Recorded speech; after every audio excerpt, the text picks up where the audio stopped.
Moving forward.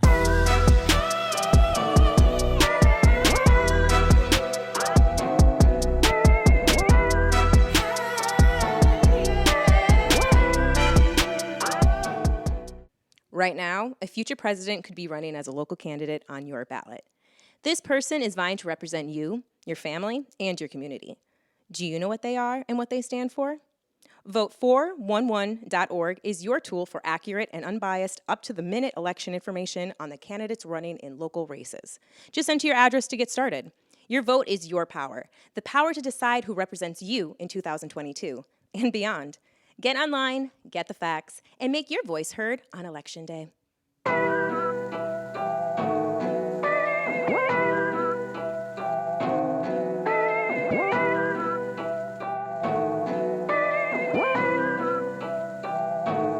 Moving forward.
Hello, this is Colehour speaking. Aloha, this is Kawika.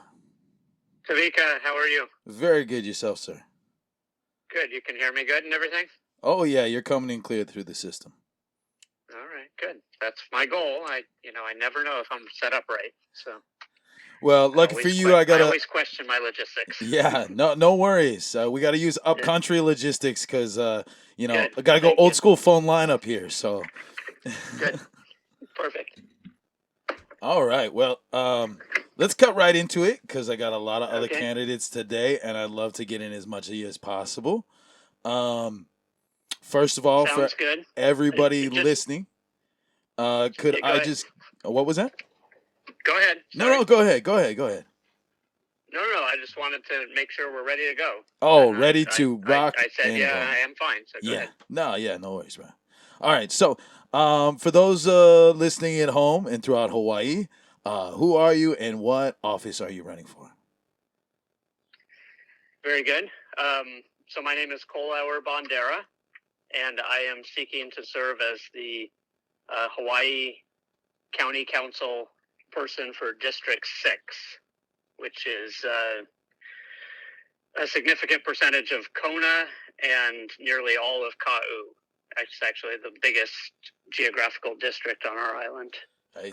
Currently, it's being served by Miley David, who is term limited out. She's in her final term. Copy. All right. Well, actually, this is a good educational moment for the folks at home. One of the big parts about all these interviews is talking about what the offices do just as much as about talking about your campaigns.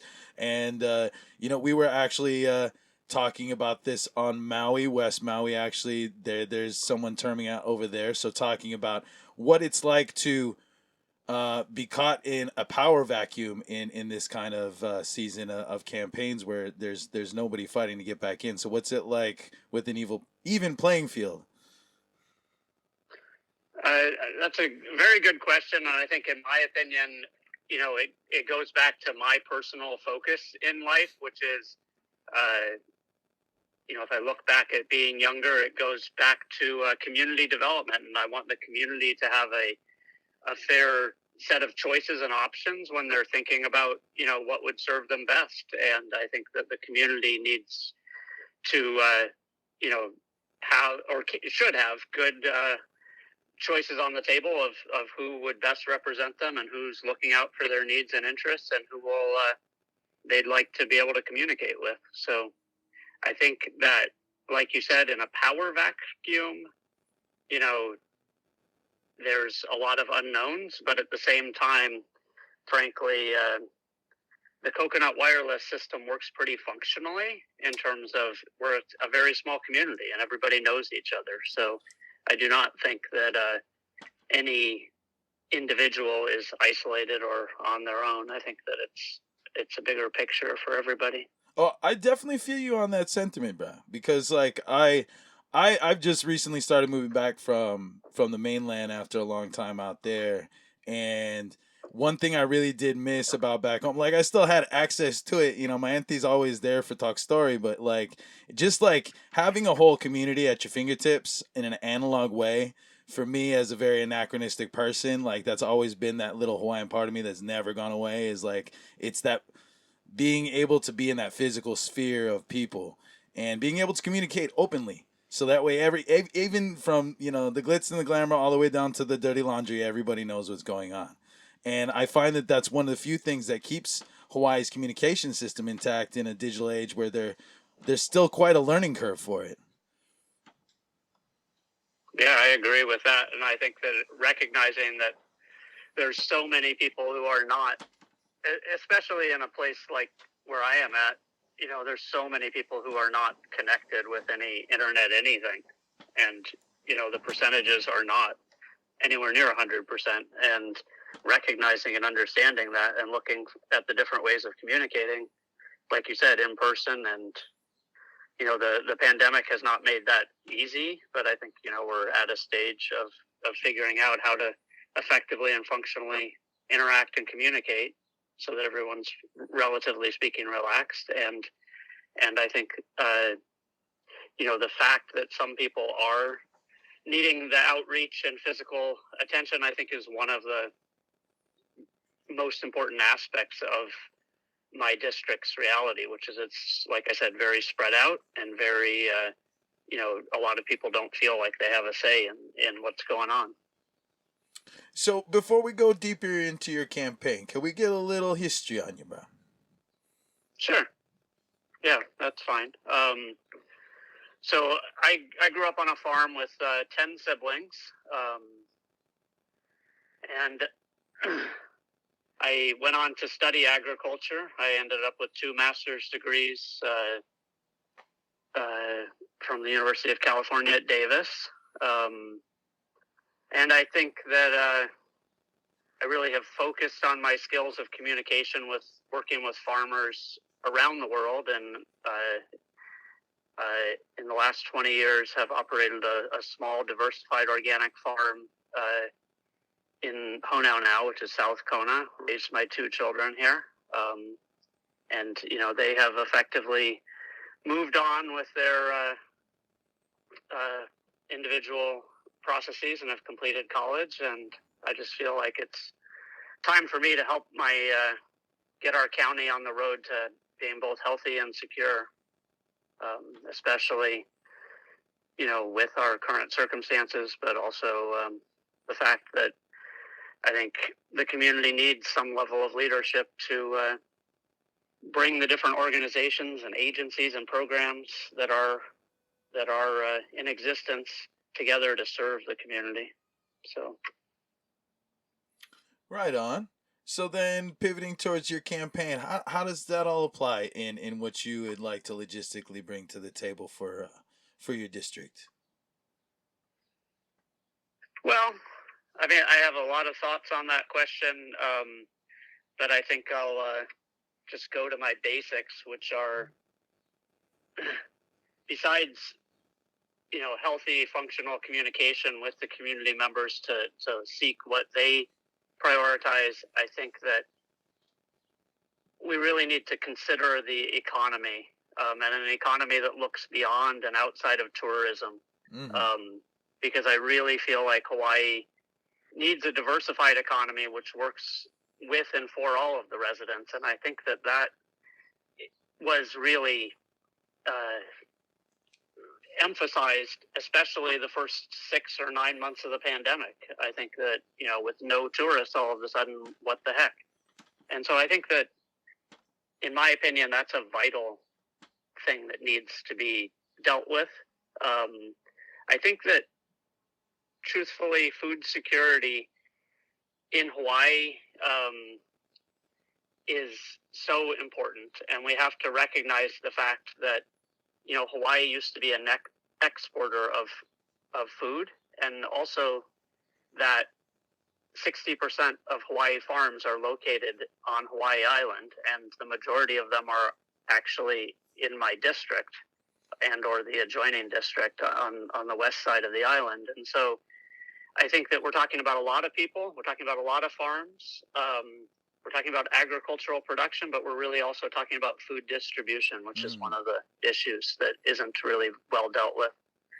And I think a third item that comes to mind as significant, even though people don't necessarily like to talk about it, but it also was highlighted with the pandemic, is public transportation shortcomings in our county. They're very significant, and both workers and elderly people can't really get to what they want and need because they can't get to work, school, shopping very readily. There's not smooth, functional public transportation accessible. And I think that is a critical foundation that needs to be secure and in place. And finally, I think that no matter how we talk about it, the important thing that affects the whole county and affects us significantly is affordable and accessible housing. I would say, honestly, that might be the top priority, because I think that the poor, the elderly, the workers, there isn't housing because it's all defaults to the tourism industry. Mm-hmm. And I think that we as a community have to build from the bottom up and have a secure foundation to build upon. And I think that housing is very critical. Again, those are things that I am aware of and things that I would prioritize, but I think that the first step really is to reach out and work with and listen to the community and make sure that they are feel like their needs are also being heard. Right on.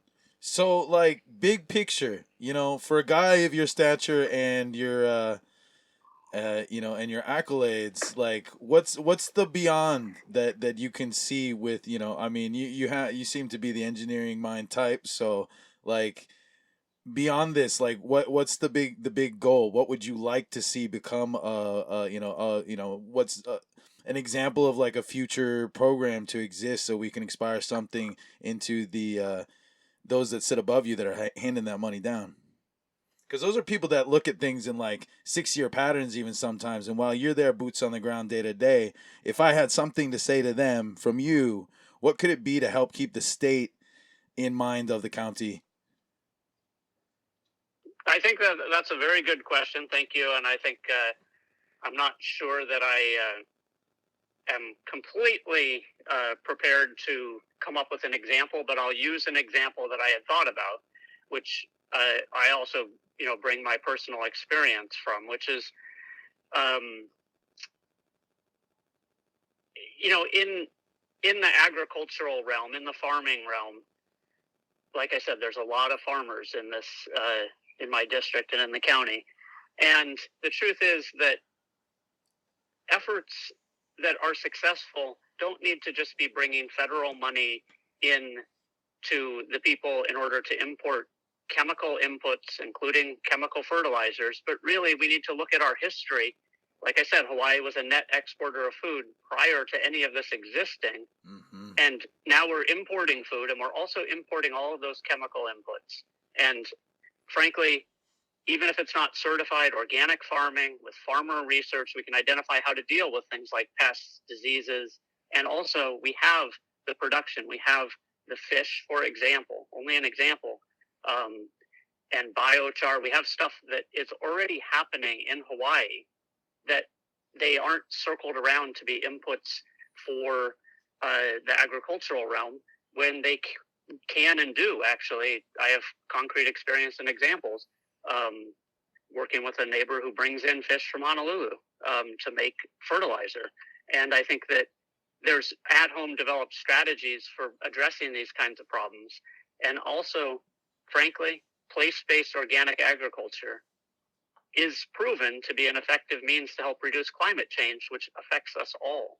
And so I think from the perspective of things like Hawaii Department of Agriculture and the College of Tropical Agriculture and Human Resources, these are things that these state programs need to recognize that they should be having staff on the ground in our district, in our county, that can carry out address these needs, and I think that needs to, obviously happen, like you said, from the top down, from the federal, national representatives to the state representatives, as well as, people like, our county mayor, recognizing that these are issues that could and should be addressed, because it's just where the resources are being used up is to go around dealing with those things. Agriculture gets less than 1% of the state funding. In the annual budget, agriculture doesn't get any funding. How? Exactly. Wow, and we need to turn that around and flip it on its head. And that requires all of us to work together. But I think that, by working with the other council people, by working with the mayor, by working with the programs and saying, can we establish these? There's been some success in those regards on Maui County, because they now have staff from the Department of Ag on the island, and an office. And I think that, we with more farmers can and should be demanding that kind of support. And, the final example I'll give you, the final part of this answer I'll give you in this example is, the CTAR extension person, when I approached them about pursuing organic answers to some of the issues we're having, told me that, that they are not an organic expert and I have to consult an organic CTAR expert rather than saying, I'll find out for you within the system.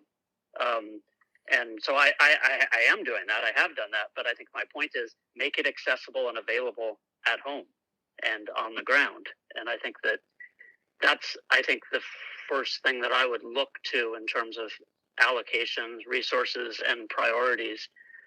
In the short term, I think, I mentioned some of those other issues that I see as critical. And I think the housing one, is who owns the land is going to be vital. Mm-hmm. And that's something that would take negotiation and funding from the state and federal money sources as well. So I can probably think of several examples, but I think agriculture and housing would be the two that would jump out to me. Right on. Well, maybe I could get you back on in a month or so, and we could talk more about these examples and ideas percolating. No, I'd be totally happy to talk with you. Reach out to me. Thank you for your time. Righteous. All right. Well, we got time for one more question that I want to ask you, because I'm asking all of you guys that are running. What is something that the people in your community and the rest of Hawaii can do in this election season as far as being aware or things that they should be trying to be aware of in their community to help out with?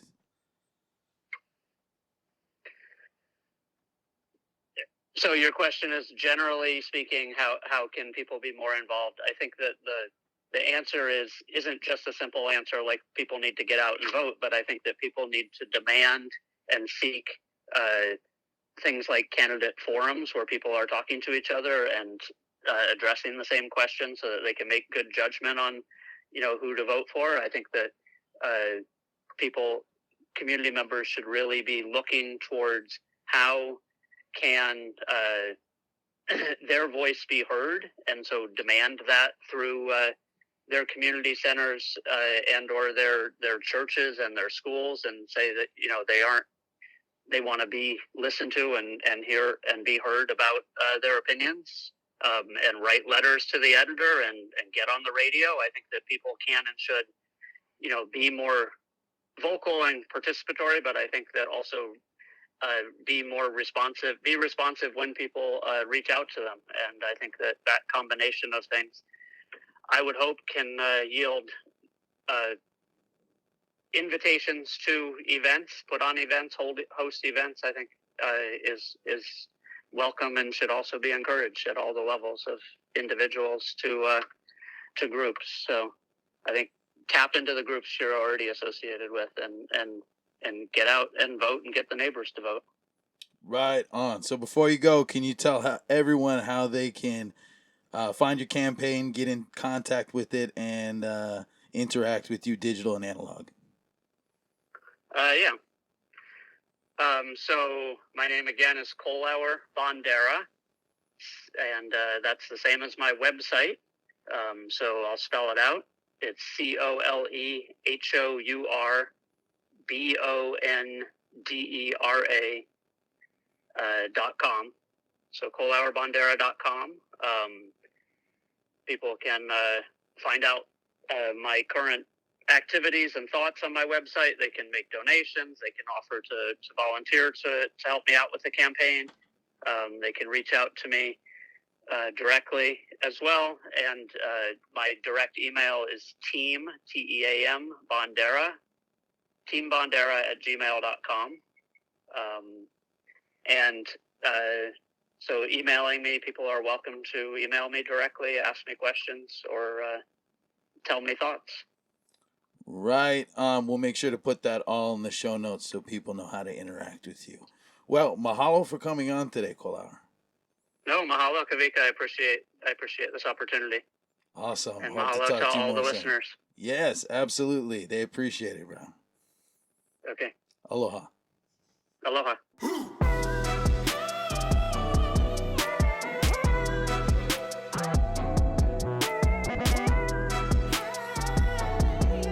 Rabbit Holes is a Manavakau production. This episode was produced by Kawika Hoke and Sarah Rodriguez. Make sure to subscribe and follow on your favorite podcast platforms to add our weekly episodes to your queue.